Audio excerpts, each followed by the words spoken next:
प्यारे सभी मित्रों को मेरा प्यार भरा नमस्कार। और आज अपन बात करेंगे इलेक्ट्रॉनिक्स के बारे में, BSc second year paper third electronics के ऊपर, जो कि कुल 34 अंक का है। और इसमें अपन बेसिक से चलेंगे। यूनिट फर्स्ट आज स्टार्ट करेंगे और यूनिट फर्स्ट का चैप्टर फर्स्ट आज स्टार्ट होने वाला है। ओके, देखिएगा, जैसा कि फर्स्ट ईयर में 4 यूनिट थी, वैसे ही फिजिक्स में अब की बार भी सेकेंड ईयर में भी वो 4 ही यूनिट है। और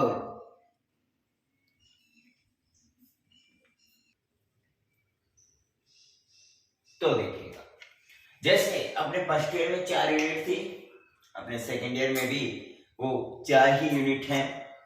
और जैसे कि 8 चैप्टर कुल फर्स्ट ईयर में थे, 8 चैप्टर ही यहाँ भी हैं, तो सिलेबस के ऊपर कोई ज्यादा डिपेंडेंसी नहीं है। सिलेबस वो का वही है, मतलब यूनिट्स वाइज, और सिलेबस तो पूरा चेंज है लेकिन यूनिट्स वही पूरा पैटर्न है। और जैसे कि एक यूनिट में 2 चैप्टर थे, तो सेकेंड ईयर में भी एक यूनिट में 2 ही चैप्टर हैं। तो दोस्तों देखिएगा, आज अपन चैप्टर फर्स्ट के ऊपर चलेंगे, यूनिट फर्स्ट का चैप्टर फर्स्ट, और जिसका नाम है सर्किट एनालिसिस, परिपथ विश्लेषण। तो परिपथ विश्लेषण को आज अपन समझने का प्रयास करेंगे। मेरे भाई, सबसे पहले मैं आपको बता दूं कि अपनी इलेक्ट्रॉनिक्स के 4 की 4 यूनिटों को पूरा का पूरा कवर कराएंगे, और अपने इसी चैनल से टेक्निक क्लासेस पर कहीं भी आपको भटकने की जरूरत नहीं पड़ेगी। कहीं भी आपको कोई भी दिक्कत आएगी तो आप जरूर कमेंट में उसका सजेशन दे सकते हैं। और क्वालिटी में कि कोई भी अगर प्रॉब्लम हो तो आप जरूर कमेंट में कमेंट कर सकते हैं। और इसके अलावा अगर आपको मैं बताऊं तो कुल 4 यूनिट्स हैं, और 4 यूनिट्स के 8 चैप्टर हैं, और 8 के 8 पूरा कंप्लीट कराएंगे। मैं नहीं बोल रहा कि एक यूनिट में 2 चैप्टर हैं तो 2 में से एक ही कराऊंगा, या फिर सेकंड यूनिट्स के 2 करा दिए, थर्ड यूनिट को पूरा छोड़ दिया, फोर्थ यूनिट्स के फिर करा दिए। पूरा का पूरा कोर्स कवर कराने की कोशिश करेंगे, और जहां तक की पूरी कोशिश रहेगी अपन 100% कोर्स इसका कवर कराएं तो चलेगा। यहां तक बात हो गई अपनी पूरी परीक्षा के आगे तक की बात हो गई। और अब अपन बुक स्टार्ट करेंगे इलेक्ट्रॉनिक्स की। और इलेक्ट्रॉनिक्स में अगर बात करें तो इलेक्ट्रॉनिक्स के नाम से पता चल रहा है कि इसमें अपन इलेक्ट्रॉन शब्द आ रहा है इलेक्ट्रॉनिक्स में, मतलब इलेक्ट्रॉन के मैकेनिक्स में की बात करेंगे, इलेक्ट्रॉन की गतिविधियों की बात करेंगे, करंट की बात करेंगे, एम्पलीफायर वगैरह की बात करेंगे, ट्रांसफार्मर अपन जानेंगे। और बहुत ही इंटरेस्टिंग बुक है, और इंटरेस्टिंग बुक के साथ साथ इसमें अपन जो पहला चैप्टर लेने वाले हैं वो बहुत ही ज्यादा इंटरेस्ट है। आप अगर रुचि उसमें ऐसी रुचि बन जाएगी, आप भूल ही नहीं पाओगे इस चैप्टर को। इतना शानदार चैप्टर है, आसान चैप्टर है। और देखो, आसान तो तब होता है जब अपन पढ़ते हैं, आसान तब होता है जब अपन चीजों को समझते हैं। और बाकी दुनिया में सब कुछ आसान आसान है अगर उनके ऊपर अगर वर्क कर लिया तो। और दुनिया में वो सभी चीजें हार्ड भी हैं अगर उनसे डर के भाग गए तो आसान तो अपने आप बन जाएगा। जब अपन पढ़ेंगे, जब अपन इसको समझेंगे तो आसान अपने आप बन जाएगा। बस आप जुड़े रहें, बने रहें, डटे रहें, तीनों शब्दों के ऊपर आप गौर फरमाएं, और चलेगा, आगे बढ़ते हैं। और आगे अपन अपने चैप्टर सर्किट एनालिसिस के ऊपर बढ़ते हैं। जैसे ही अपना पहला चैप्टर सर्किट एनालिसिस कंप्लीट होगा, अपन इसी यूनिट का सेकंड चैप्टर सेमीकंडक्टर्स के ऊपर बढ़ेंगे, और 2 यूनिट्स के दोनों चैप्टर्स को कवर करेंगे। दोनों चैप्टर जैसे ही कवर होंगे अपनी यूनिट 100% कंप्लीट हो जाएगी। तो चलिएगा, थोड़ा सा पहले सर्किट एनालिसिस के बारे में बता दूं कि क्या क्या पढ़ेंगे अपन इसके अंदर। थोड़ा बहुत क्राइटेरिया आपके माइंड में भर दूं तो सर्किट एनालिसिस का मतलब बात आ रही है सर्किट की, तो सबसे पहले अपन इसमें सर्किट के बारे में ही जानेंगे। सर्किट को किस प्रकार से सोल्व करना है ये अपन इसमें जानेंगे। कुछ जाल का मतलब सर्किट से मिलकर जो जाल बनता है उसके बारे में जानेंगे, और उसके कुछ प्राचल हैं उसके बारे में जानेंगे। 5-7 थ्योरम है उन्हें देखेंगे, और कुछ लॉज है जिन्हें देखेंगे। अभी सुनने में तो आपको थोड़ा अटपटा लग रहा होगा क्योंकि ये सब चीजें नई हैं, आपने पीछे कभी नहीं पढ़ी होंगी, ऐसी चीजें हैं कुछ चीजें।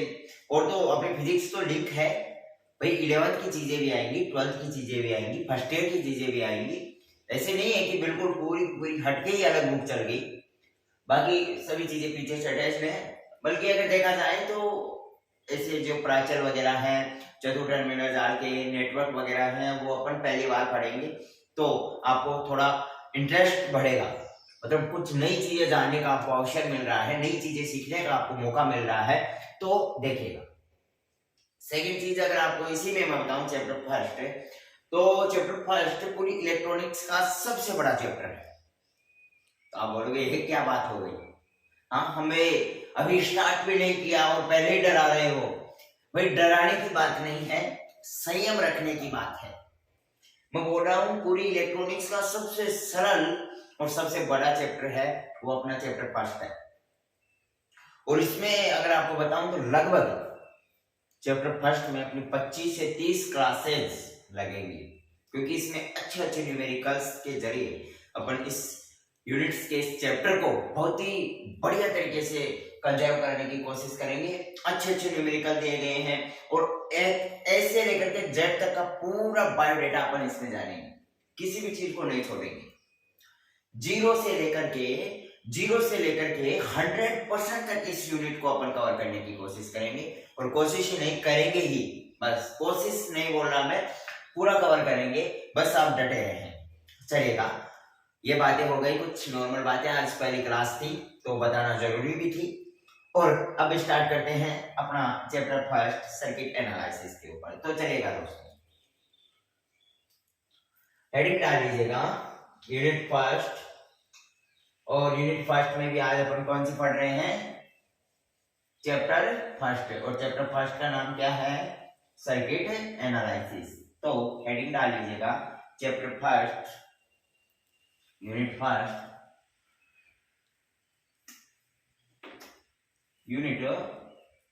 यूनिट है अपनी फर्स्ट और उसमें है चैप्टर फर्स्ट और जिसका नाम है सर्किट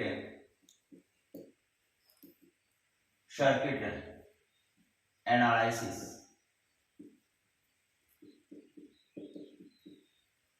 परिपथ विश्लेषण, ये आप चैप्टर का नाम डाल लें, यूनिट डाल लें। और नोट्स उतारने पे ज्यादा गौर नहीं करना है, नोट्स अपने आप आपको मैं लिखवा दूंगा, बस समझने के ऊपर पूरा ध्यान देना है। नोट्स कैसे लिखने हैं, क्या लिखने हैं, कोई दिक्कत नहीं। जैसे ऑफलाइन क्लासेज चलती है वही ऑफलाइन क्लासेज मानकर आप पढ़ाई करें, कोई दिक्कत नहीं आने वाली। नोट्स कैसे लिखाएंगे, क्या बोलते जाएंगे तभी लिखना है। जैसे आप ऑफलाइन क्लासेज में आप क्वेश्चन नोट्स लिखाते हैं वैसा का वैसा पूरा ये भी ऑनलाइन में ऐसा ही होगा। तो देखिएगा, अब आप अपने नोटबुक पेन सब कुछ रख दीजिएगा, बस समझने के ऊपर ध्यान दीजिएगा, कोई दिक्कत नहीं आने दूंगा, बस आप थोड़ा संयम रखिएगा, विश्वास रखिएगा दोस्त। सर्किट एनालिसिस, परिपथ विश्लेषण। तो सबसे पहले इस शब्द को समझ लें और बाकी तो आगे अपन पूरा अच्छी तरीके से समझ लेंगे। लेकिन सबसे पहले सर्किट एनालिसिस का मतलब, परिपथ विश्लेषण का मतलब क्या होगा। परिपथ विश्लेषण का मतलब है परिपथ को विश्लेषित करना। तो परिपथ को विश्लेषित, अब आप जानते होंगे मेरे भाई परिपथ क्या होता है, परिपथ किसे कहते हैं। तो अपन को पता है कि धारा का जो बंद पथ है उसे परिपथ कहते हैं। धारा का जो बंद पथ है जिसमें अपना सोर्स भी होना चाहिए, सोर्स होगा तभी तो धारा निकलेगी, और अपना जो पथ है वो क्लोज होना चाहिए जिसमें कोई लोड लगा होगा, क्योंकि धारा को ऑब्जर्व करने वाला भी तो कुछ होना चाहिए। तो परिपथ का मतलब है कि धारा का बंद पथ, और उसके विश्लेषण का मतलब परिपथ से अपन को वोल्टेज और धारा का मान कैलकुलेट करना, वही परिपथ विश्लेषण है। अपना परिपथ जो आगे अपन पढ़ेंगे क्या होता है परिपथ, तो उस परिपथ से धारा का मान भी ज्ञात करना और वोल्टता का मान भी ज्ञात करना, इसे कहते हैं परिपथ विश्लेषण। समझ में आया। और देखिएगा, अब अपन बात कर रहे हैं सर्किट की। तो सर्किट में एक वर्ड आया धारा, करंट को समझते हैं मेरे भाई। और करंट को समझने के साथ साथ मैं 3-4 चीजों को इसके साथ क्लियर कराऊंगा, चाहे अपने टॉपिक में हो चाहे नहीं हो, ये चीजें तो क्लियर होनी चाहिए। सबसे पहले मैं तीन चार चीजें यहाँ पे लिख रहा हूं, अगर आती है तो बहुत अच्छी बात है, नहीं आती है तो समझना। एक होता है अपना करंट, एक तो क्या होता है करंट होता है, एक होता है वोल्टेज। करंट क्या होता है, वोल्टेज क्या होता है, एक होता है इलेक्ट्रॉन, एक होता है फ्री इलेक्ट्रॉन। एक तो होता है इलेक्ट्रॉन, एक होता है फ्री इलेक्ट्रॉन, और एक होता है इलेक्ट्रिसिटी।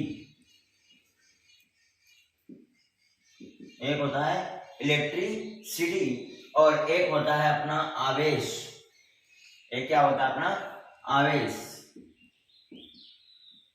मेरे भाई इन सभी चीजों को आप देखो, करंट क्या होता है, वोल्टेज क्या होता है, इलेक्ट्रॉन क्या होता है, फ्री इलेक्ट्रॉन क्या होता है, इलेक्ट्रिसिटी क्या होती है, आवेश क्या होता है, क्या इनमें कोई रिलेशन है या क्या चीजें हैं ये। अगर ये 6 चीजें आपको क्लियर है ना, ये 6 चीजें क्लियर है ना, तो आने वाला चैप्टर बहुत ही मजेदार हो जाएगा मेरे भाई। अगर ये 6 चीजें, क्योंकि आगे मैं बोलूंगा कि वोल्टेज, कहीं मैं वोल्टेज शब्द यूज में लूंगा तो कहीं करंट यूज में लूंगा, और अगर ये क्लियर नहीं होगा तो आप वहीं पे उलझे रह जाएंगे। क्या करंट और वोल्टेज शायद एक है, ये अलग अलग है, अलग अलग है तो है क्या ये। फिर आप वहां से मेरी क्लास से गूगल सर्च करोगे तो ऐसी दिक्कत ना आए, सबसे पहले वहीं पे चलते हैं। तो देखिएगा मेरे भाई, करंट का मतलब क्या हो गया, वोल्टेज क्या है, इससे पहले अपन एक चीज क्लियर करते हैं, आवेश क्या है। सबसे पहले आवेश को लेकर के चलेंगे, सब चीजें एक दूसरे से लिंक है। कैसे देखना, आवेश की बात करें, चार्ज, इसको इंग्लिश में क्या बोलते हैं, चार्ज। चार्ज के बारे में बात करें, आवेश के बारे में। अब सुनना ध्यान से, परिभाषा लिखने के ऊपर ज्यादा गौर नहीं करना है, बस समझना है इन चीजों को। लिखना लिखावट कुछ नहीं है इनमें, बस समझो आवेश क्या होता है। तो देखो, आवेश अगर शब्द आए तो सुनना ध्यान से कि अपनी प्रकृति में, अपने इस पूरे संसार में जितनी भी वस्तुएं हैं, जितनी भी चीजें बनी हुई है, वो क्या है, एक छोटे छोटे कणों से मिलकर बनी हुई है। मेरा ये मार्कर है, ये मार्कर है, ये मार्कर छोटे छोटे कणों से मिलकर के बना हुआ है। और इसमें जो सूक्ष्मतम कण है, जिसे अपन क्या बोलते हैं, परमाणु बोलते हैं। जो अपने संसार का सबसे छोटा कण है, पूरे ब्रह्मांड का सबसे छोटा कण है, वो क्या है, परमाणु है, जिसे अपन नग्न आंखों से नहीं देख सकते। परमाणु को अपन नग्न आंखों से नहीं देख सकते, तो ये मार्कर क्या है, परमाणु से मिलकर के बना हुआ। इस परमाणु में भी 3 मॉलिक्यूल पाए जाते हैं, इलेक्ट्रॉन, प्रोटॉन और न्यूट्रॉन।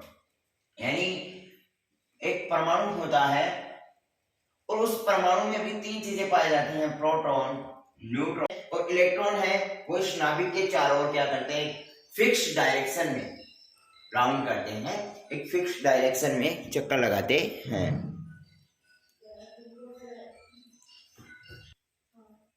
ओके, तो देखिएगा वो क्या करते हैं, फिक्स डायरेक्शन में प्रोटॉन और न्यूट्रॉन के चारों ओर क्या करते हैं, राउंड लगाते हैं, चक्कर लगाते हैं। अब कैसे चक्कर कैसे लगाएंगे, जैसे इस प्रकार से क्या करते हैं, चारों ओर चक्कर लगाते रहते हैं इलेक्ट्रॉन, जो कि अपन पीछे पढ़ रखा है, बस एक आवेश क्या होता है। अब तो जब ये चक्कर लगाते हैं तो इनमें इलेक्ट्रॉन क्या होता है, नेगेटिव। इलेक्ट्रॉन क्या होता है इनमें, नेगेटिव। प्रोटॉन क्या होता है, पॉजिटिव। और अपना न्यूट्रॉन होता है, वो क्या होता है, उदासीन होता है।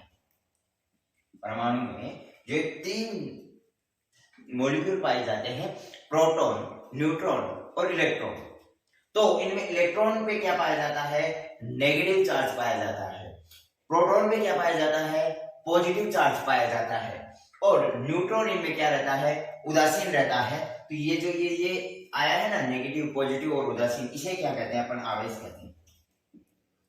प्रोटॉन में पाए जाने वाले 3 कणों पे जो चार्ज है, प्रोटॉन पे पॉजिटिव, इलेक्ट्रॉन पे नेगेटिव और न्यूट्रॉन उनमें उदासीन होता है, यही क्या है, आवेश है। यही क्या है, आवेश है। अब देखो, एक चीज आया इलेक्ट्रॉन, तो इलेक्ट्रॉन का तो आपको पता चल गया कि प्रोटॉन और न्यूट्रॉन क्या होते हैं, परमाणु के नाभिक में होते हैं और उनके चारों ओर जो चक्कर लगाते हैं वो तो हो गए इलेक्ट्रॉन। तो इलेक्ट्रॉन यहां से क्लियर हो गया मेरे भाई, इलेक्ट्रॉन भी क्लियर हो गए और आवेश भी क्लियर हो गए, 2 चीजें आपको क्लियर हो गई। कि अगर आपको कोई पूछे आवेश क्या है, तो आवेश का मतलब क्या हो गया कि एटम में 3 चीजें पाई जाती हैं, प्रोटॉन, न्यूट्रॉन और इलेक्ट्रॉन, और उनपे क्या पाया जाता है, चार्ज पाया जाता है। जैसे इलेक्ट्रॉन पे नेगेटिव चार्ज पाया जाता है, प्रोटॉन पे पॉजिटिव चार्ज पाया जाता है, और न्यूट्रॉन इनमें उदासीन रहता है। तो यही क्या है, आवेश है। यही क्या है, आवेश है। दूसरी चीज बात आती है इलेक्ट्रॉन की। तो इलेक्ट्रॉन क्या होता है, ये परमाणु के नाभिक में प्रोटॉन और न्यूट्रॉन तो उसके नाभिक के अंदर होते हैं, और नाभिक के चारों ओर इलेक्ट्रॉन चक्कर लगाते हैं। तो जो नाभिक के चारों ओर जो चक्कर लगा रहे हैं वो क्या हो गए, अपने इलेक्ट्रॉन। तो फिर बात आती है फ्री इलेक्ट्रॉन क्या है। फिर बात आती है ये फ्री इलेक्ट्रॉन क्या है। तो फ्री इलेक्ट्रॉन को समझना, तो ये मानो अपना पूरा ऑर्बिट है, यही पूरा ऑर्बिट है। फ्री इलेक्ट्रॉन, बात इलेक्ट्रॉन्स की है। फ्री, फ्री का मतलब मुक्त। अब आपको कोई फ्री कर दे, मतलब आपकी जो डोर पकड़ रखी है, आपको जैसे पिताजी हैं, पिताजी आपको फ्री छोड़ दे, तो फ्री छोड़ने का मतलब आपकी डायरेक्शन चेंज होती रहेगी, कभी इधर भगेंगे। भगने का मतलब आप अपने आप का आपा खो चुके हो, समझ रहे हो। पकड़ रखा है इसलिए अपन संस्कारवान है, अच्छे से समाज में व्यवस्थित ढंग से रह पा रहे हैं। तो वो क्या है, आप अभी फ्री नहीं है। अगर फ्री आपको तब छोड़ा जाता है जब आप मैच्योर हो जाते हैं, या फिर अगर पहले आपको फ्री छोड़ दिया गया तो आप एक असामाजिक प्राणी की श्रेणी में आ सकते हैं। एक रिस्क है। तो सुनना, हमें असामाजिक प्राणी यानी बीएड वाले लेसन्स के ऊपर बात करनी है फ्री इलेक्ट्रॉन की। फ्री इलेक्ट्रॉन क्या है, मुक्त इलेक्ट्रॉन। मुक्त इलेक्ट्रॉन समझना कि अपने यहाँ पे इलेक्ट्रॉन एक निश्चित डायरेक्शन में गति कर रहे हैं, फिक्स डायरेक्शन है इनकी, इन ऑर्बिटर के चारों ओर चक्कर लगा रहे हैं। लेकिन फ्री इलेक्ट्रॉन्स क्या होते हैं, अपने ऑर्बिट के बाहर होते हैं। यहाँ पे इस प्रकार, यहाँ पे ऑर्बिट के बाहर, यानी पूरे अपने ऑर्बिट के बाहर बहुत सारे फ्री इलेक्ट्रॉन्स होते हैं, जो कि इस कक्षक में नहीं होते हैं, ऑर्बिट के बाहर होते हैं। और रैंडमली ये क्या करते हैं, रैंडमली डायरेक्शन में ये चक्कर लगाते हैं। रैंडमली डायरेक्शन का मतलब समझ रहे हैं क्या, रैंडम डायरेक्शन का मतलब समझ रहे हैं, यादृच्छिक गति। यादृच्छिक गति मतलब कोई फिक्स डायरेक्शन नहीं है, कभी ये इलेक्ट्रॉन इधर गति कर रहा है, कोई किधर कर रहा है, कोई किधर कर रहा है, कोई इनकी फिक्स डायरेक्शन नहीं है। जिधर हवा चल रही है उधर गति कर रहे हैं, उधर भागते फिर रहे हैं। ये किसी ऑर्बिट में नहीं है, किसी न्यूक्लियर के चारों ओर चक्कर लगाने का काम नहीं कर रहे हैं, बस ये बाहर पड़े हुए हैं, फ्री है बिल्कुल, रैंडमली डायरेक्शन में अपने जच्चे जहां उधर गति कर रहे हैं। लेकिन जब ये क्या है, फ्री इलेक्ट्रॉन्स है, और जब इन पे कोई वोल्टेज का प्रेशर लगाया जाता है, जब इन पे वोल्टेज अप्लाई किया जाता है, वोल्टेज इन पे अप्लाई किया जाएगा, जैसे ही वोल्टेज इन पे अप्लाई करेंगे या वोल्टेज इन पे दाब लगाएगा, तो एक निश्चित दिशा में गति करने लगते हैं, एक फिक्स डायरेक्शन में गति करने लगते हैं और धारा का प्रवाह करते हैं। ये अब तक, जब तक कि इनके ऊपर कोई प्रेशर नहीं लगाया जाएगा ना, तब तक ये यादृच्छिक गति करेंगे। कोई प्रेशर नहीं लगाएंगे तब तक ये घूमते रहेंगे, कोई फिक्स इनकी डायरेक्शन नहीं रहेगी, कोई फिक्स ऑर्बिटल वगैरह के चक्कर नहीं लगा रहे हैं, बस वैसे पड़े हुए हैं ये, ऐसा समझो, और बाहर पड़े हुए हैं, और इनका कोई काम नहीं है जब तक कि इनके ऊपर अगर कोई फोर्स ना लगाए। तो मुक्त इलेक्ट्रॉन का मतलब क्या है कि ये कोई ऑर्बिट के चारों ओर चक्कर नहीं लगाते हैं, बिल्कुल फ्री हैं, कोई निश्चित डायरेक्शन में ये मूव नहीं करते हैं। तो वो तो हो गए अपने फ्री इलेक्ट्रॉन।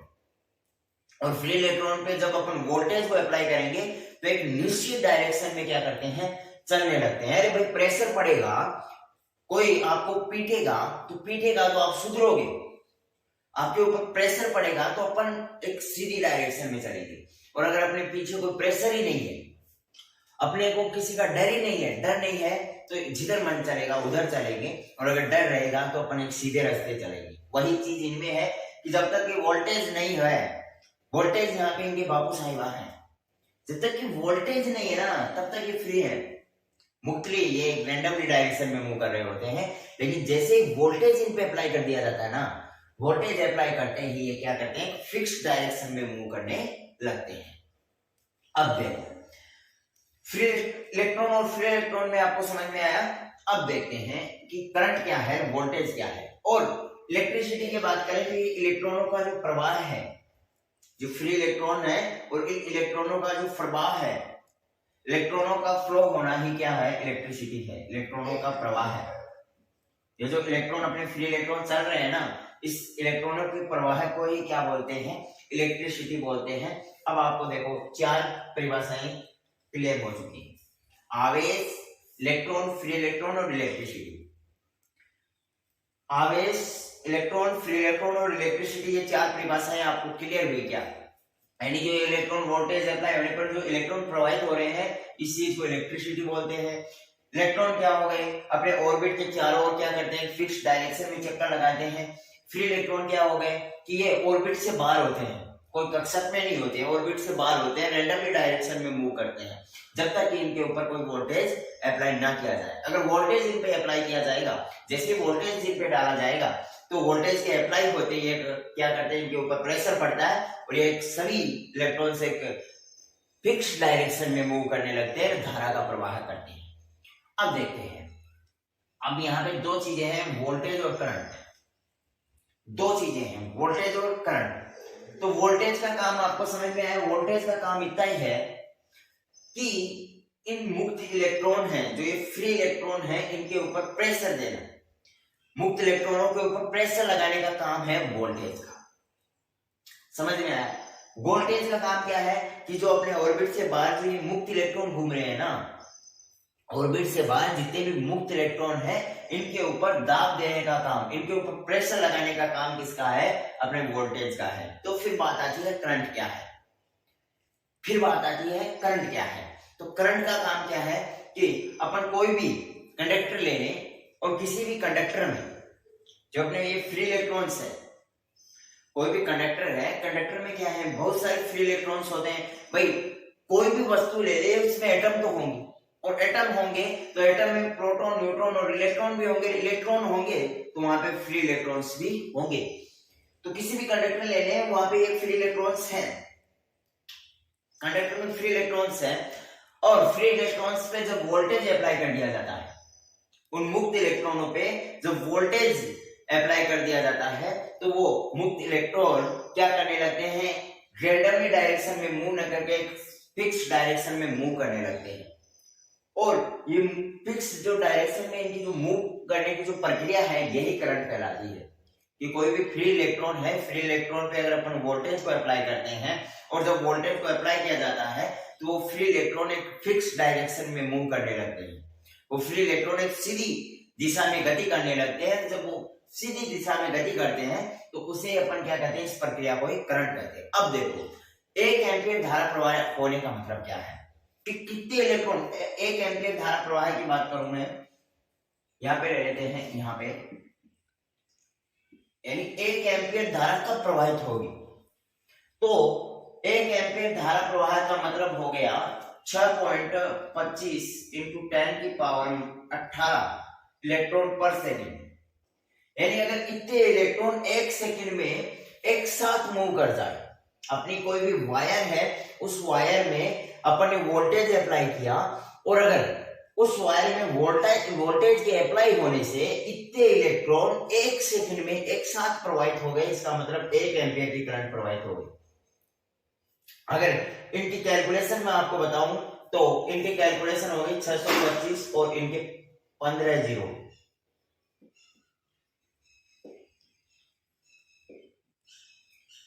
यानी 625 और 15 शून्य अगर लगा दे, यानी इतने इलेक्ट्रॉन, अब देख लो आप इतनी काउंटिंग कर लो, अगर इतने इलेक्ट्रॉन 1 सेकंड में प्रवाहित हो रहे हैं तब जाकर के 1 एम्पीयर धारा प्रवाहित होती है। इसीलिए आपने देखा होगा कि थोड़ा सा छूने से बहुत भयंकर झटका लगता है, करंट को टच करने से क्या होगा, बहुत भयंकर झटका लगता है।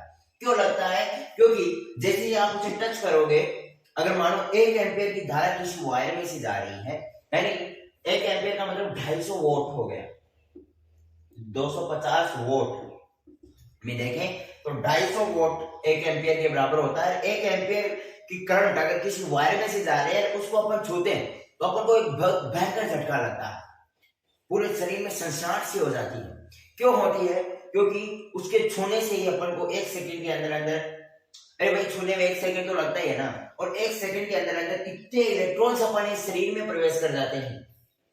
तो एक साथ इतने इलेक्ट्रॉन अपने शरीर में प्रवेश करेंगे तो मेरे भाई झटका बहुत भयंकर लगता है। तभी एक वो सॉन्ग भी है कि लगे 240 वोल्ट का झटका। आप सोच सकते हैं 240 है या 440 है, कोई सा भी लगे 440 वोल्ट का झटका साइज ऐसा है, तो 440 वोल्ट इधर 250 वोल्ट में इतने इलेक्ट्रॉन्स आ रहे हैं, 440 वोल्ट में कितने इलेक्ट्रॉन्स आएंगे आप समझ सकते हैं। तो 440 वोल्ट का झटका लगना मतलब बहुत ज्यादा इलेक्ट्रॉन्स उसके मतलब मरी गए होगा, है मरी गए हो। तो समझ पा रहे होंगे आप, आई होप आपको समझ में आया होगा सभी चीजें, करंट क्या है, वोल्टेज क्या है, इलेक्ट्रॉन, फ्री इलेक्ट्रॉन, इलेक्ट्रिसिटी और आवेश। सुनना, दोबारा से सुनना, वोल्टेज का काम क्या है, सिर्फ फ्री इलेक्ट्रॉन को धक्का देना, और जब तक कि अपन फ्री इलेक्ट्रॉन को धक्का नहीं देंगे तब तक करंट प्रोवाइड नहीं होगा। अरे भाई इसमें बहुत सारे फ्री इलेक्ट्रॉन्स हैं, या फिर अपने वायर में बहुत सारे फ्री इलेक्ट्रॉन्स हैं, लेकिन वो काम कब करेंगे, जब उन पे वोल्टेज अप्लाई। फ्री इलेक्ट्रॉन्स होते हैं अपने वायर में, बस अपन को सिर्फ लाना होता है तो उस वोल्टेज को, किसके लिए, प्रेशर देने के लिए। अपने वायर में बहुत सारे फ्री इलेक्ट्रॉन्स हैं यार, तो उन फ्री इलेक्ट्रॉन्स को, ये फ्री इलेक्ट्रॉन्स तब तक काम नहीं करते हैं जब तक कि लाइट नहीं आती है। लाइट का मतलब क्या है कि वोल्टेज जाना। लाइट में वास्तव में होता क्या है, वोल्टेज होता है, और फ्री इलेक्ट्रॉन्स तो अपने पास है भाई, जरूरत होती है तो उस वोल्टेज की, उनके ऊपर प्रेशर डालने की, ताकि वो क्या बने, करंट बने। और ये वोल्टेज जब उन फ्री इलेक्ट्रॉन्स के संपर्क में आता है, उनको प्रेशर देता है, तो वो क्या करते हैं, मूव करने लगते हैं। इस मूव करने की प्रक्रिया को क्या कहते हैं, करंट कहते हैं। तो ये चीजें आपको समझ में आई होंगी। ओके मेरे भाई, तो आज अपन ने ये कुछ बेसिक सी चीजें जानी है, चलेगा, कुछ आगे बढ़ते हैं। अब आपको इसमें शायद लिखने वाली कोई चीजें है नहीं, वैसे समझाने वाली सारी चीजें थी। और अगर लिखना भी चाहें तो पहला हेडिंग डाल लीजिएगा करंट। करंट करंट की लिख लीजिएगा, लिखना चाहें तो करंट क्या है, एक आवेश प्रवाह की दर है, और आवेश प्रवाह की दर ही क्या होती है, करंट होती है। देखो जहां तक बात है, समझने में मजा है, लिखने में इतनी चीजों को अगर अपन लिखते चलेंगे तो नोट्स काफी बड़े हो जाएंगे।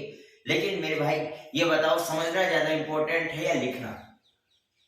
नोट्स लिखेंगे, ये चीजें वैसे अपने सिलेबस में नहीं है, जितनी चीजें सिलेबस में है पूरी लिखवाऊंगा, जितनी चीजें अपने सिलेबस में है ना उनको 1% नहीं छोड़ूंगा।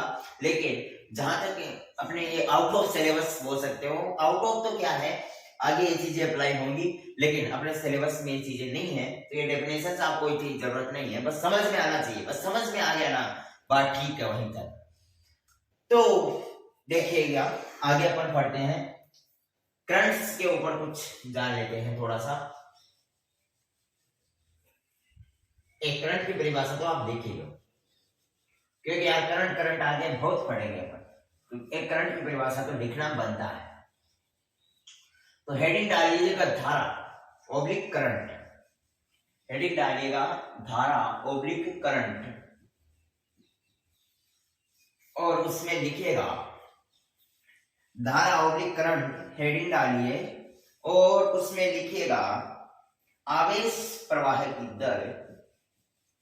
आवेश प्रवाह की दर क्या होता है, धारा कहलाती है।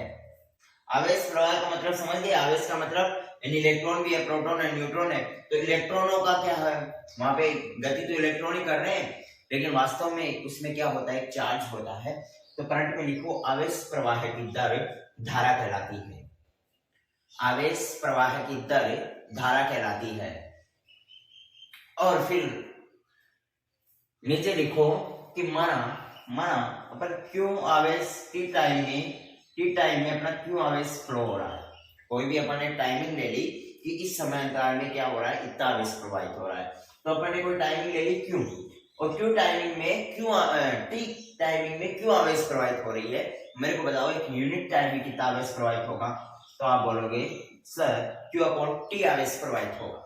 एक यूनिट टाइम में क्यू अपॉन टी आवेश प्रवाहित होगा, तो इसी को अपन क्या बोल देंगे, आई इज इक्वल टू क्या होगा, क्यू अपॉन टी होगा। यही क्या होती है, धारा होती है।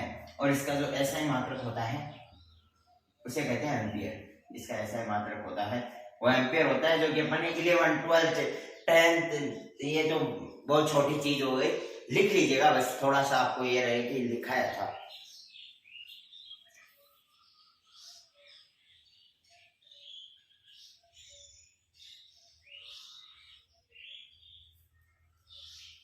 ओके मेरे भाई,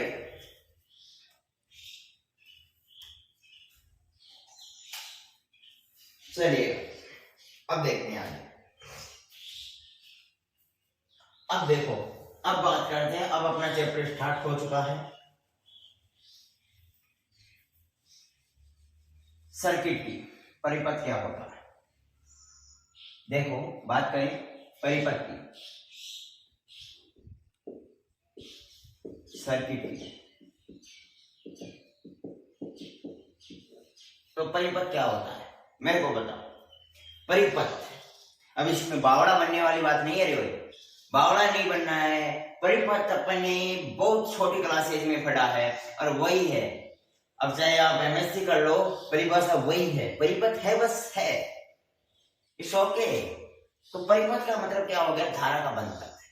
अब देखो धारा का बंद पथ कैसे, एक मैंने वायर ली भाई, अपन करंट में चाहिए क्या, प्लास्टिक का वायर थोड़ी ना लगाएंगे, एक वायर लेंगे, ऐसे थोड़ी ना है कि भाई एक बल्ब लगा दिया और बल्ब की रस्सी बांध दी है, और रस्सी भी बांध दी, तो तूने कहा है धारा, तो यहाँ पे एक बैटरी टॉर्च लगा दी, किसान टॉर्च, अरे बैठ ये अपना परिपथ हो गया भाई। तो धारा का बंद पथ का मतलब भाई फ्लो किससे होगा, इससे वायर से फ्लो होगा।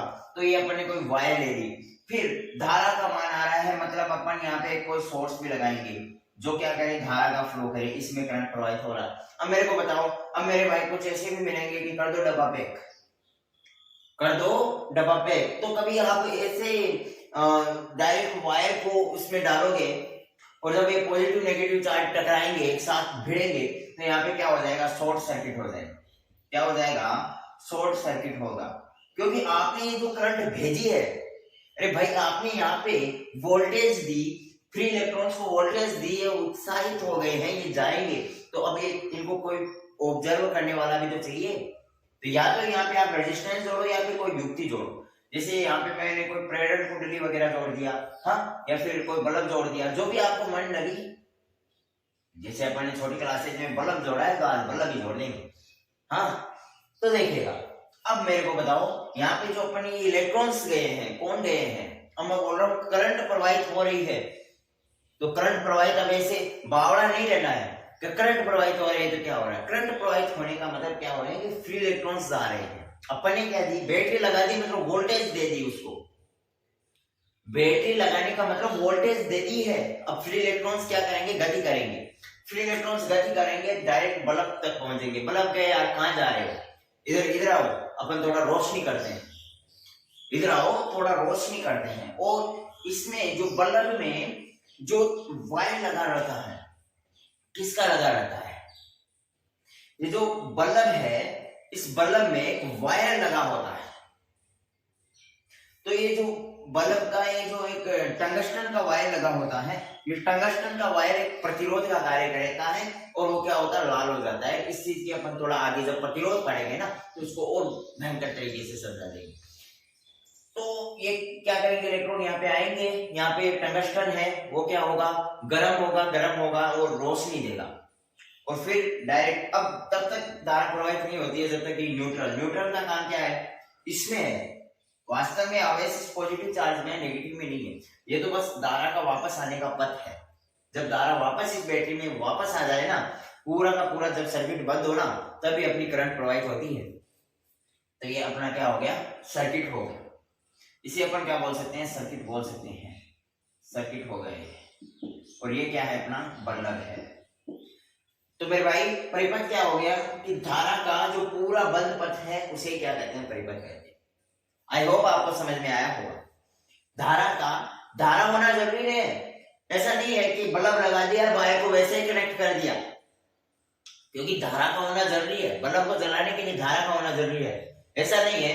अपने आप में बड़ी अच्छी तरीके से फिटिंग की है मकान में, बढ़िया अच्छे C&S वाला वगैरह कोई भी अच्छा वायर लिया है, अच्छे उसमें युक्तियां लगाई है, और उसमें धारा नहीं है, तो फिर कोई भी आएगा तो यार के बकरोल पहले धारा तो लगा लेता, पूछेगा कहेगा कि नहीं कहेगा, अरे पहले कनेक्शन तो करवा लेता, पहले इतना खर्चा करने की क्या जरूरत थी, तेरे पास करंट ही नहीं है तो युक्तियां क्यों लगाएंगे। तो युक्तियां तब तक इंपॉर्टेंट नहीं है जब तक कि धारा ना हो। अगर धारा है, बल्ब लगा रखा है, तो आपको अच्छा कहेंगे।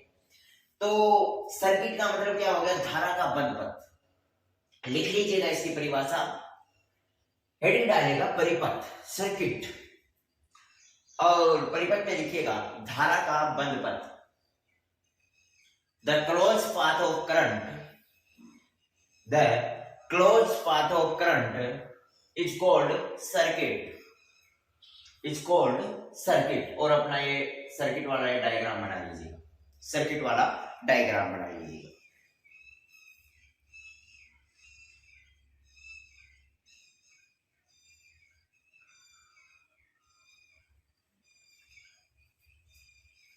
ओके, बना लिया ना? ये शॉर्ट सर्किट वगैरह नहीं बनाना। ओके, ये इतना सा डायग्राम बना लिया, ठीक है भाई। अब सुनो, अब बात आती है, सर्किट हो गई, अब अगली डेफिनेशन आती है जाल की, नेटवर्क की।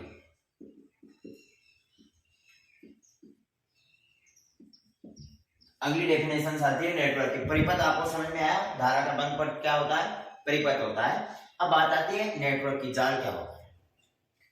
तो देखो, इस परिभाषा को समझने से पहले मैं आपको रियल लाइफ का जाल बता देता हूं। नेटवर्क, तो देखो, मेरे पास एक दोस्त है, मेरे पास एक दोस्त है, तो मैं क्या बोलूंगा, मेरा फ्रेंड है।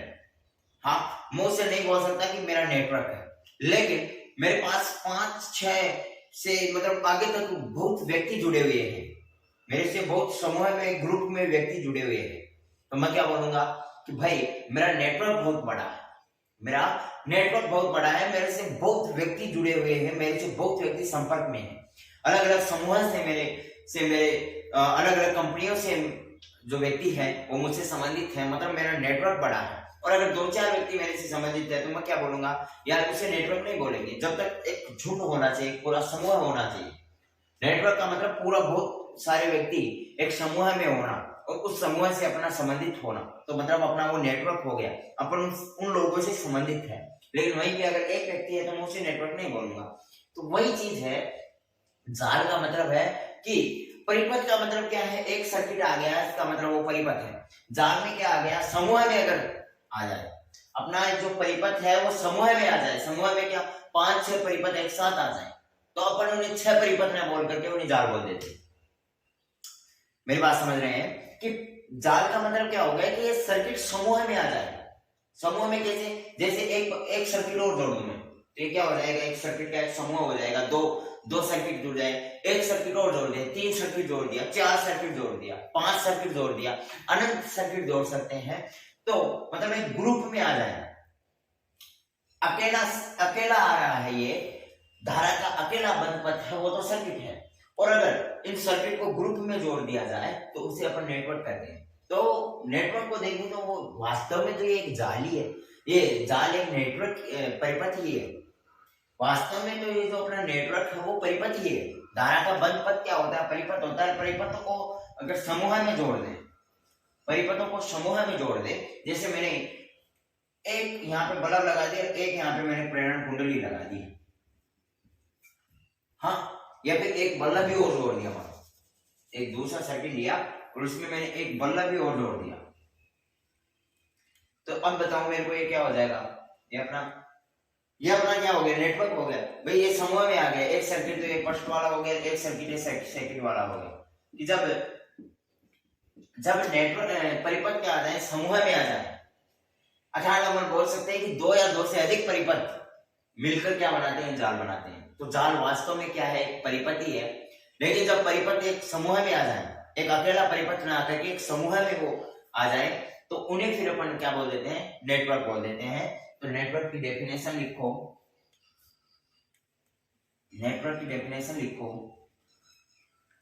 कि परिपथों का समूह है, परिपथों का समूह है,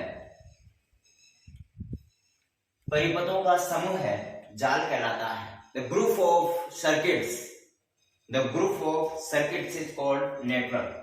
तो जैसे मानो यहाँ पे मैंने एक प्रेरण कुंडली लगा दी, तो अलग अलग युक्तियां लगा रहा हूँ, और यहाँ पे मानो मैंने संधारित्र लगा दिया, अक्ष से इसे डिनोट करते हैं।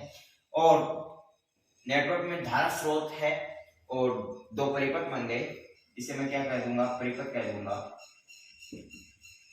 ये दो परिपथ बना दिए, एक प्रेरण कुंडली जोड़ दी, एक अक्षी जोड़ दी, इस डायग्राम को आप बना ले, ये क्या हो गया, एक नेटवर्क हो गया। अगर अकेला होता, अगर ये नहीं होता मेरे सेकंड वाला, तो ये क्या है, परिपथ है।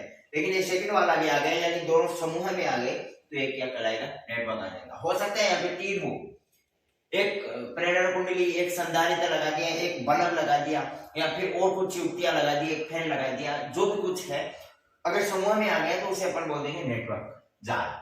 तो इस चीज को आप नोट डाउन कर लें।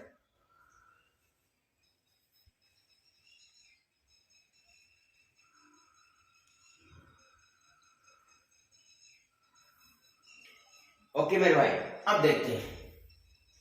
अब ये जो जाल होता है ना, ये दो प्रकार के होते हैं।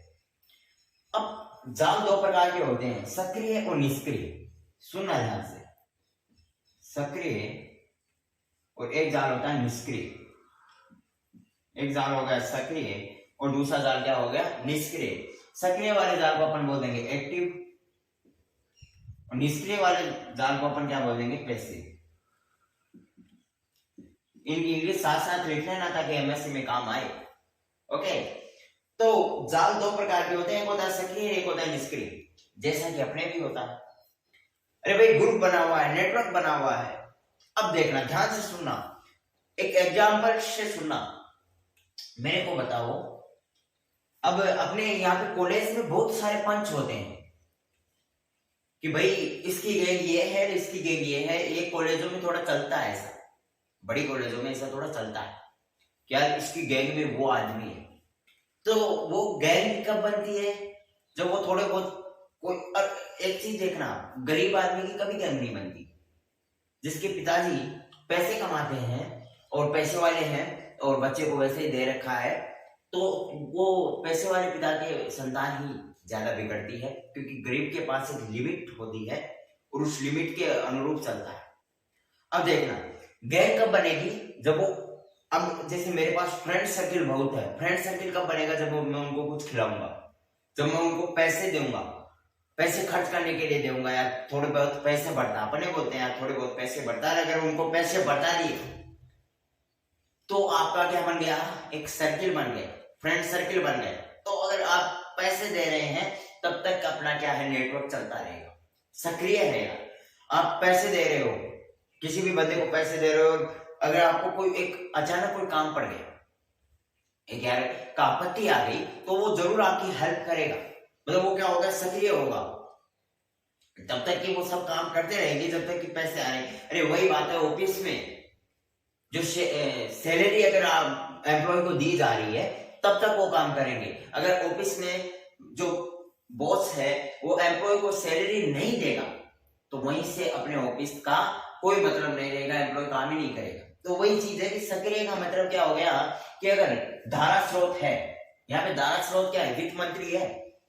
धारा स्रोत क्या है, वित्त मंत्री। अगर ये करंट दे रहा है, अब करंट भाई धारा स्रोत होगा तो करंट देगा, ये तो बात पक्की है। अब ये यहाँ पे ये नहीं बोलना है कि सिर्फ डिश बैटरी लाके यहाँ पे लगा दे, हाँ बिना चार्ज की हुई बैटरी लगा दे। बैटरी तो लगी हुई है, ऐसी कोई परिभाषा नहीं बनी है मेरे भाई, ऐसी कोई परिभाषा नहीं बनी है। तो देखना, अगर अपने परिपथ में वित्त मंत्री है, अपने सर्किल में वित्त मंत्री है तो चारों ओर काम होगा।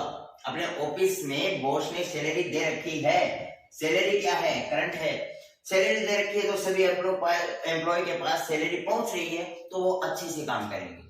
और अगर यहाँ पे बॉस ही भाग गया, बॉस ही नहीं, बॉस है ही नहीं, ये बॉस है ही नहीं, तो बताओ ये ऑफिस का कोई मतलब है क्या, कोई भी एम्प्लॉय काम करेगा क्या? पहली बात तो एम्प्लॉय होंगे नहीं, और अगर एम्प्लॉय होंगे तो मेरे को बताओ ये ऑफिस का तो लग गया, ऑफिस की तो लग गई। अब अगर बॉस नहीं है तो सैलरी देने वाला नहीं है, सैलरी देने वाला नहीं है, तब तक अपना इस सर्किट का कोई मतलब नहीं है, उस ऑफिस का कोई मतलब नहीं है। तो वही चीज है कि जाल एक्टिव कब रहेगा, जब इसका बॉस रहेगा। बॉस कौन है? धारा स्रोत। अगर जाल एक्टिव तब रहेगा जब इसमें धारा स्रोत होगा। अगर धारा स्रोत होगा और वो करंट देगा तो अपना ये जाल में क्या होती है, धारा घूमती रहेगी, युक्तियों तक धारा पहुंचती रहेगी और वो क्या हो जाएगा, सक्रिय जाल कहलाएगा। और निष्क्रिय जाल कब कहलाएगा, जब उसमें धारा स्रोत नहीं होगा। सीधा डायरेक्ट मैंने इससे जोड़ दिया, करंट होगी नहीं, डायरेक्ट इससे जोड़ दिया, सर्किट में सोर्स है ही नहीं। अब सर्किट में अगर सोर्स नहीं है ना तो वो क्या हो गया, फिर पैसिव हो गया, निष्क्रिय होगा, कोई मतलब नहीं है। युक्तियों तक करंट नहीं पहुंचेगी तो इन पे जंग ही आएगी, ये काम नहीं करेंगे। युक्तियों पर करंट नहीं पहुंचेगी तो ये निष्क्रिय ही रहेंगी, सक्रिय कहाँ, एक्टिव तो तब रहेंगी ना जब इनमें एनर्जी आएगी। और एनर्जी कौन देगा, अपनी बैटरी देगी। अब इसमें बैटरी नहीं है तो ये कैसे सक्रिय हो पाएंगी मेरे भाई, सक्रिय नहीं हो पाएंगी ना। तो यही चीज है सक्रिय नेटवर्क का मतलब है कि अगर अपने परिपथ में, अपने जाल में, अगर अपने जाल में विद्युत स्रोत है तो वो सक्रिय नेटवर्क है। अगर अपने जाल में विद्युत स्रोत नहीं है तो वो सक्रिय नेटवर्क नहीं है। विद्युत स्रोत का होना बहुत जरूरी है। तो आई होप आपको समझ में आया होगा। सक्रिय और निष्क्रिय को मैंने बढ़िया एग्जांपल्स, ऑफिस वाले एग्जांपल्स के याद रख लेना, और एग्जांपल्स की भी कोई जरूरत नहीं है, आपको समझ में आ गया। सुनना, तो अगर मैं यहाँ पे ये लगा रखा है तो ये क्या हो गया, करंट है, करंट फैल रही है तो मतलब एक्टिव है, तो ये तो हो गया अपना सक्रिय जाल, ये तो हो गया अपना सक्रिय जाल।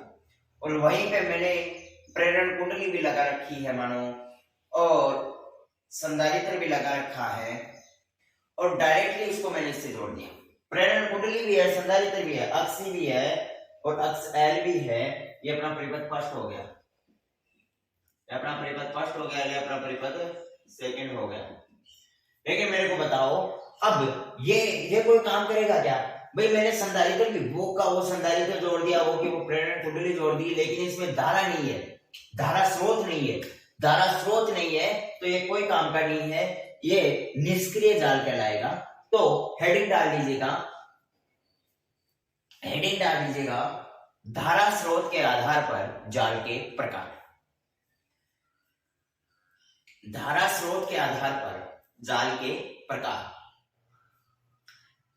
Types of the network, types on the network on the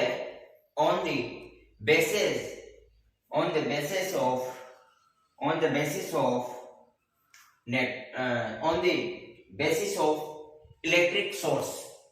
धारा स्रोत के आधार पर, बेसिस आधार पर, तो धारा स्रोत के आधार पर जाल के प्रकार, और उसमें आगे डाल लीजिएगा टू टाइप्स। एक में डाल लीजिएगा एक्टिव नेटवर्क, दूसरा डाल लीजिएगा पैसिव नेटवर्क, सक्रिय जाल, निष्क्रिय जाल। एक डाल लीजिएगा सक्रिय जाल, दूसरा डाल लीजिएगा निष्क्रिय जाल। और अब हेडिंग डाल लीजिएगा, पहला लगाओ सक्रिय जाल, पहली हेडिंग लगाओ सक्रिय जाल, और उसमें लिखो कि वह जाल, एक्टिव नेटवर्क डाल के उसमें लिखो कि वह जाल जिसमें धारा स्रोत उपस्थित हो। अगर धारा स्रोत प्रेजेंट है तो क्या होगा, एक्टिव होगा, अन्यथा पैसिव रहेगा। तो वह जाल जिसमें धारा स्रोत उपस्थित है,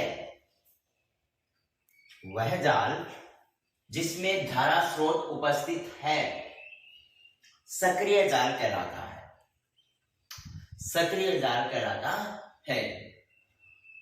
और ये सर्किट बना लीजिएगा, एक्टिव नेटवर्क में ये सर्किट बना लीजिएगा।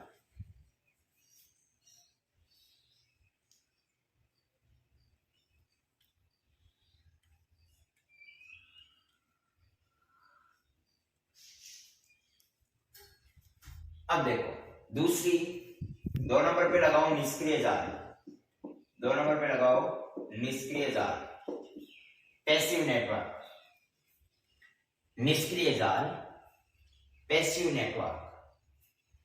और उसमें लिखो